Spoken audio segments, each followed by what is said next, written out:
I'm Leo Walter for Kit Guru. This is Luke Hill, also from Kit Guru. Computex has just finished, and we're going to have a quick discussion about the things that have caught our attention in the past week.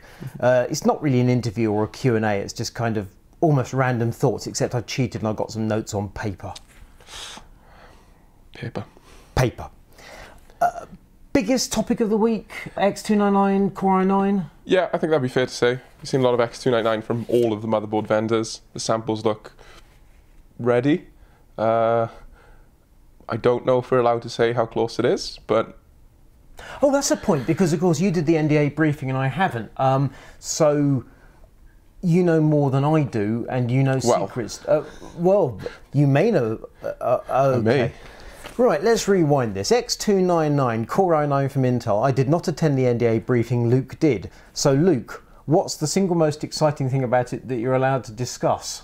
Well, we've seen the specs table, we've seen the pricing, the core counts, the new rebalanced cache, we've seen some of the clock speeds. I think the most exciting point is obviously the change of names, the Core i9. Okay, maybe not the most exciting point, but it's one of the major points. Right. The most exciting point is clearly that Intel is going to be bringing sooner or later, and this, we don't know, I don't know from the briefing, but it looks like it's not going to be at launch because we haven't had any specifications in the table, but they will be bringing an 18 core to market. So that's pretty significant. Now, I don't know the core speed of 18. You're under NDA. Do you actually know? No, right, that's no, okay, I have no idea. I've seen the same table that's public, so... And Intel has a Xeon that goes up to 22 core, which is dog slow. And we have to assume this is derived from that. They must have killed some cores. So the assumption, my assumption anyway, is that it's going to be pretty slow unless they've done something really clever. You would think it's going to be pretty slow, but the TDPs for all of the chips, especially the high core count ones, are looking high. So you would hope that actually they've kept the core count or high core count and have been able to scale up that clock speed by widening the TDP. Okay. So you would hope. Now the next note on my list here is Threadripper, AMD Threadripper. And apart from the fact we've had some a small amount of extra information out of Threadripper, you have to say, do you not, that the high core count Core i9s are a reaction to Threadripper? You would think so. Right. I think this goes back to the point with the table as well, where it looks as if some of the high core count models, especially the 18 core, were almost fudged in at the end. Yeah. Maybe I shouldn't use that word, but I'm going to use it. No, that's the polite word. They looked like a reaction, because if they weren't a reaction, they were thought of months and months ago when skylake-x and Kaby-like-x were first thought of.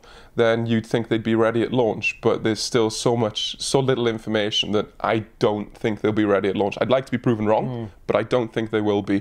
So yeah, clearly Intel is taking note of AMD. We've seen Ryzen 7 is good, we've seen Ryzen 5 is good, and it looks like Threadripper is looking promising. So before we get onto the AMD thing, final thought though on the Intel, the new socket, the X299 platform, which includes skylake-x and Kaby Lake as well, the super duper quad core Core i7, waha. The only positive thing I've heard on this or read about this so far is someone suggesting this might be of interest to financial traders who want a super duper high end, high clock. They don't need many threads, but they do want performance per. And well, what? Yes. Whole new platform? What? Well. Yeah, okay. I don't know what we can say.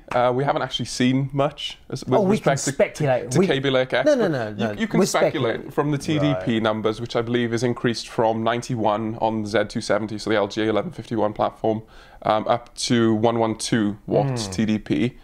You could speculate that that increased TDP will allow greater overclocking capacity, so more comfortable 5 gigahertz, maybe even higher on sensible voltages. Also, you've got to balance that with the fact that the X299 motherboards, even at the lower end, are likely, and especially at the higher end, are likely to have stronger power delivery solutions, more optimized for overclocking.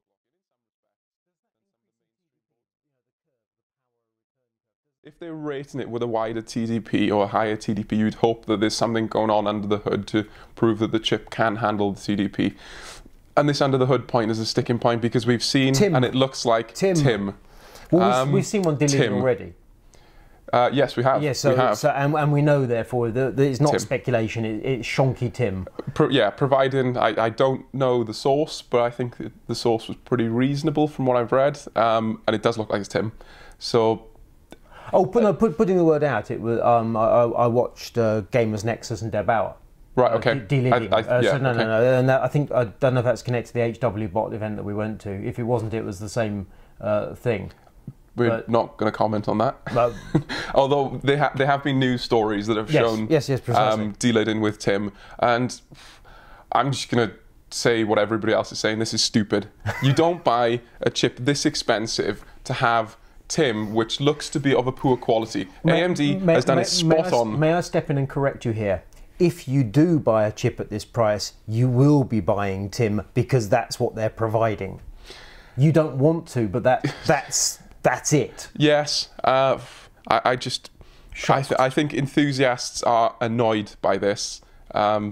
We've seen what has happened with Kaby Lake, where it gets to the point where some people are reading into the situation with thermals as "don't overclock your overclocking chip." Whether that's I don't think that's official wording, although I haven't read too much into it. But I mean, come on, Tim, on these high core count processors, which are very high triple-digit TDPs, it just doesn't make a lot of sense, because these people are enthusiasts who are buying this. They're spending hundreds, sometimes more than thousands of dollars on these processors. They're going to be combining it with very high-end hardware. These liquid coolers, like yourself, if you buy an expensive chip and you put it with a nice liquid cooling loop, if you've then got the biggest barrier, which is right beneath the heat spreader, totally out of your control. It doesn't matter. We've heard numbers of what we saw with Kaby Lake. There was a 20 to 30 degree drop by delidding using liquid metal, which is quite easy. And Kaby Lake, that was a 4-core, 8-thread i7. These are higher TDP, higher core count chips. And quite clearly, the Core i9, when delidded, there's more stuff in there. You've got a better chance of ripping off the surface mount components. It's more risky than before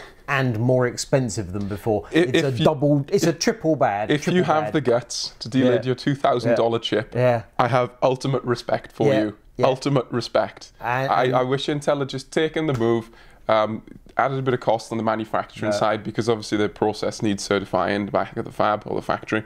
I wish they just added a bit of cost, even if they charged more. I mean, quite frankly, they're charging enough. They cannot charge more. If they had charged, there's no more money in the world to charge. No comment. No. If they charged a little more for a chip with a solid heat spreader, I think people will be happy to pay more. Not happy, but I think people would pay more. They'd be less unhappy. They'd be less unhappy. It would give people the option. It would give people the option. So and I think that's what they should have done. To summarise, Core i9, the name, okay, the new platform, fine. Kaby Lake-x, we don't really quite understand, but we look forward to seeing, because you never know. Tim, rather than solder, bad Intel, naughty. There's nothing to add there. Perfect.